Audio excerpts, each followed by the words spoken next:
Assalamualaikum warahmatullahi wabarakatuh.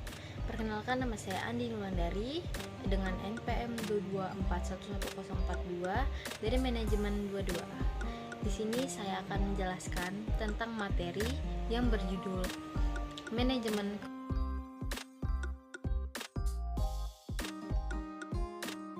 sebagai solusi pembayaran utang yang pelaksanaannya direncanakan oleh pihak ketiga. Biasanya, pihak ketiga adalah agen konseling yang membantu pihak pertama atau peminjam melunasi utang mereka. Dalam pelaksanaannya, pihak ketiga akan mengatur jadwal dan ketetapan pembayaran baru untuk melunasi utang sesuai kemampuan peminjam. Ketetapan tersebut akan diatur seoptimal mungkin agar kedua pihak, yaitu pihak pertama dan pihak kedua, tidak mengalami kesulitan atau menderita banyak kerugian. Ketentuan pembayaran yang ditetapkan diatur agar lebih terjangkau sehingga peminjam dapat melunasi utangnya sesuai jadwal atau bahkan lebih cepat.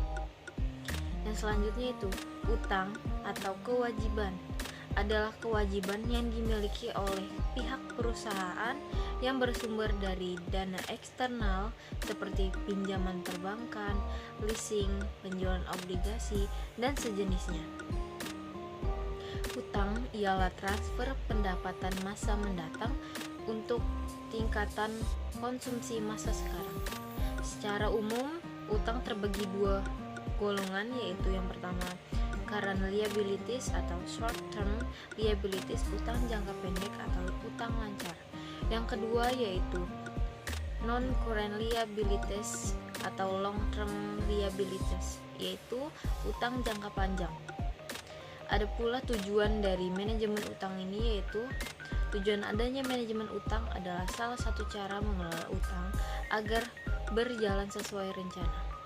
Maknanya, baik pihak peminjam maupun pihak pemberi utang dapat mencapai tujuannya masing-masing.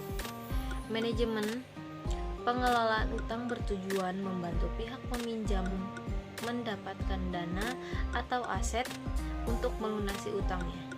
Dengan demikian, risiko gagalnya bayar dapat dihindari. Perencanaan yang baik akan memberikan kenyamanan untuk kedua belah pihak. Peminjam dapat melunasi utangnya sesuai kondisi keuangan dan peminjam utang mendapatkan uangnya kembali. Selain itu, cara mengelola utang yang baik juga bertujuan untuk meminimalisir semakin memburuknya kondisi finansial. Cicilan utang bulanan seharusnya tidak melebihi 35% dari total pendapatan. Dan selanjutnya itu ada perspektif terhadap keputusan pengambilan dan penambahan utang. Yang pertama ada perspektif manajemen perusahaan, yaitu utang dilihat sebagai sumber dana alternatif yang mampu memberikan solusi bersifat konstruktif baik secara jangka pendek dan jangka panjang.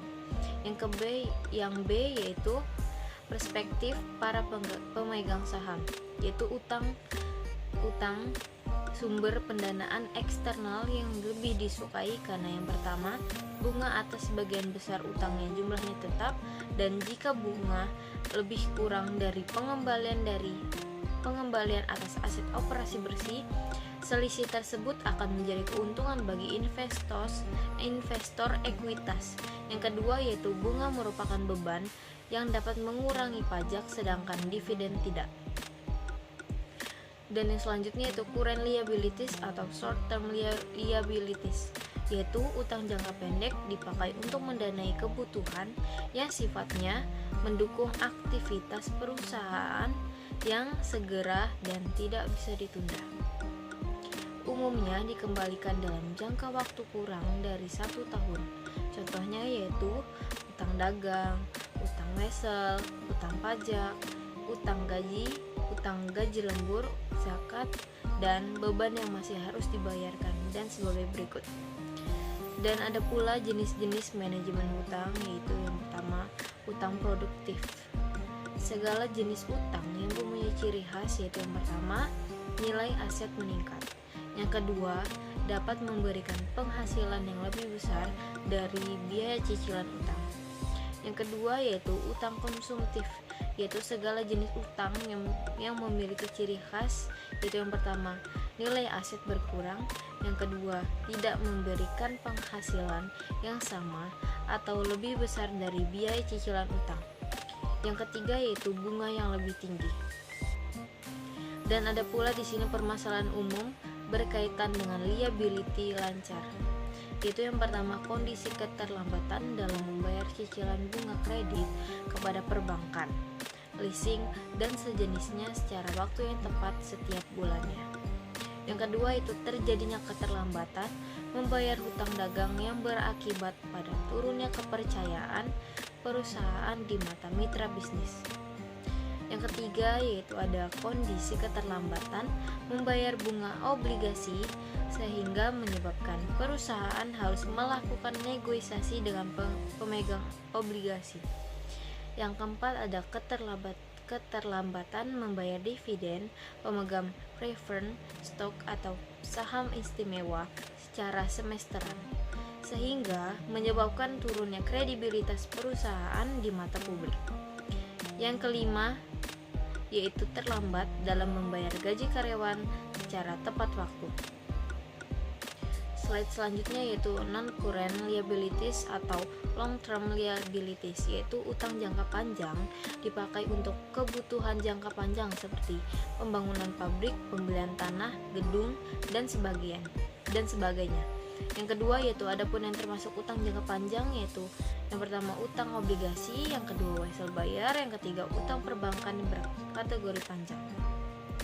Dan ada beberapa masalah terkait non-current liabilities, yaitu yang pertama para manajer keuangan melakukan tindakan gegabah yang tidak terencana dengan mengambil dana jangka panjang untuk membiayai proyek yang tidak memiliki nilai profitable atau membiayai proyek yang tidak memiliki prospek di masa datang.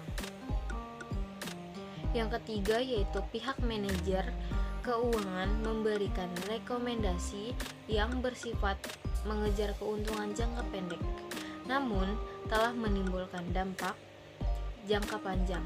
Yang ketiga yaitu yang terakhir, pada saat perusahaan mengalami himpitan akibat kewajiban membayar utang yang jatuh tempo dan dana untuk itu belum ada, maka dana yang dipakai adalah alokasi sumber dana jangka panjang untuk membayar utang tersebut. Dan yang slide selanjutnya yaitu likuiditas dan financial distress, yaitu jika suatu perusahaan mengalami masalah likuiditas, maka sangat memungkinkan perubahan tersebut memasuki masa kesulitan keuangan atau yang biasa disebut financial distress, dan jika tidak cepat diatasi maka bisa berakibat kebangkrutan usaha atau bankruptcy. Yaitu menurut Platt tahun 2002, financial distress adalah sebagai tahap penurunan kondisi keuangan yang terjadi sebelum terjadinya kebangkrutan atau likuiditas.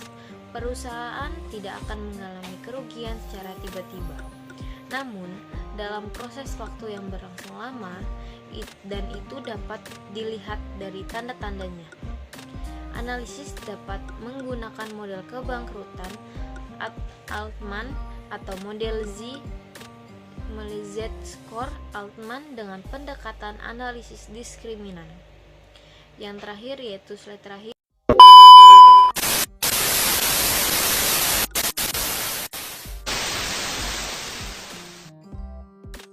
menghitung perputaran aktivitas dan tingkat keuntungan.